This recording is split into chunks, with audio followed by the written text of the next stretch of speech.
জাতীয় পার্টিকে নিষিদ্ধ না করে গণ অধিকার পরিষদকে নিষিদ্ধ করতে যায়।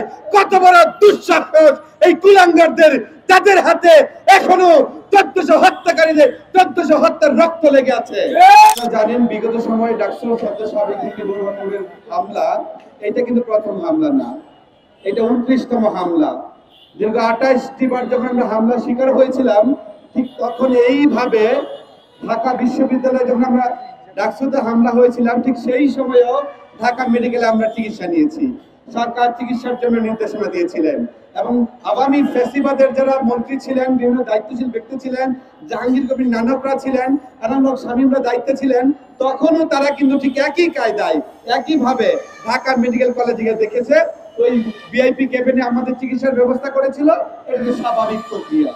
সুতরাং আওয়ামী লীগের আমলে ঠিক একইভাবে আমাদের চিকিৎসা করেছে, ঢাকা মেডিকেলে গিয়েছে, দেখেছে। এই সরকার আমরা ঠিক একই কায়দায় চিকিৎসা হচ্ছে, দেখছে। তাহলে পার্থক্যটা কোথায়? এই যে পার্থক্যটা কোথায়?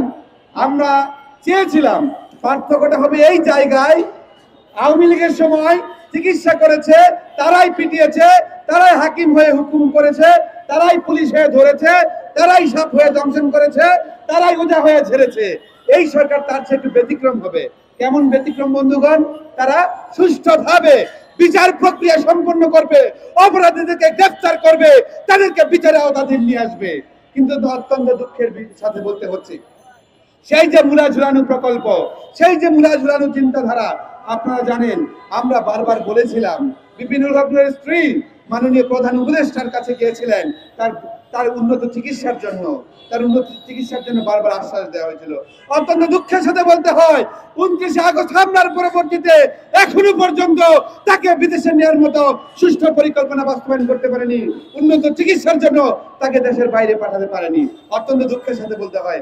আমরা স্পষ্টত বলি, একটি রাজনৈতিক দল বলছে যে সন্ত্রাস বিরোধী আইন 18(1) ধারায় ক ধারায় যে রয়েছে রাষ্ট্রবিরোধী কর্মকাণ্ড, রাষ্ট্রের বিরুদ্ধে কর্মকাণ্ডের জন্য গণ অধিকার পরিষদের নিষিদ্ধ চায় তারা।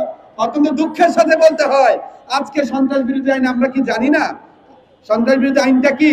সুতরাং সেই আইনে জাতীয় পার্টিকে নিষিদ্ধ না করে গণ অধিকার পরিষদকে নিষিদ্ধ করতে যায়।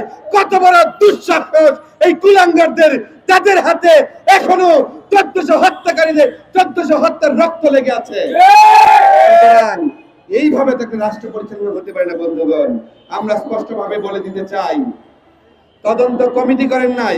আওয়ামী লীগের আমলে বহু তদন্ত কমিটি দেখেছি, এবার তদন্ত কমিশন গঠন করেছেন, যার একটি আইনগত ভিত্তি রয়েছে।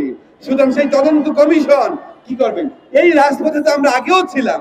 এই জুলাই আগস্ট অভ্যুত্থান পরবর্তী মুহূর্তে আবারও বিচার চাইতে, সুষ্ঠু বিচার চাইতে কেন আমাদের রাজপথে থাকতে হবে, সেই জবাব কিন্তু আমরা স্বরাষ্ট্রমন্ত্রীর কাছে চেয়েছিলাম।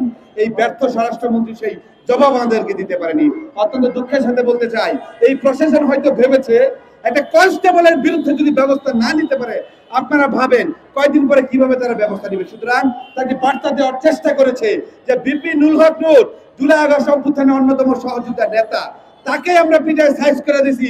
তুমি কারা যারা আজকে ভিন্ন রাজনৈতিক দলের নেতৃবৃন্দ মুস্কি মুস্কি হাসছেন, আজকে মুসের নিচে মুস্কি মুস্কি হাসি দিচ্ছেন, তাদেরকে বলতে চাই, এই বাংলাদেশে জুলাই আগস্ট অভ্যুত্থান পরবর্তীতে বিপিনুল হক নূরের গায়ে আঘাত করা মানে আপনি বিন্দুমাত্র নিরাপদ নন, আপনার গায়ে 2 দিন পরে হামলা হবে, সেটা বার্তা দিছে বিপিনুল হক নূরের সাইজ, আপনি কোন হলু। শুধু আমি স্পষ্টভাবে বলতে চাই, সমগ্র রাজনৈতিক নেতৃবৃন্দ, সোশ্যাল কর্মী যারা রয়েছেন, এই মুহূর্তে আইন শৃঙ্খলা বাহিনীদেরকে আমাদের লাগাম টেনে ধরতে হবে। যদি লাগাম টেনে না ধরি, আগামীতে প্রত্যেক রাজনৈতিক নেতৃবৃন্দের জন্য হুমকি স্বরূপ হবে।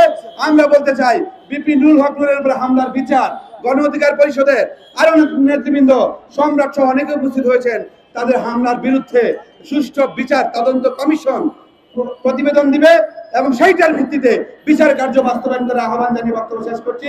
ভালো থাকবেন।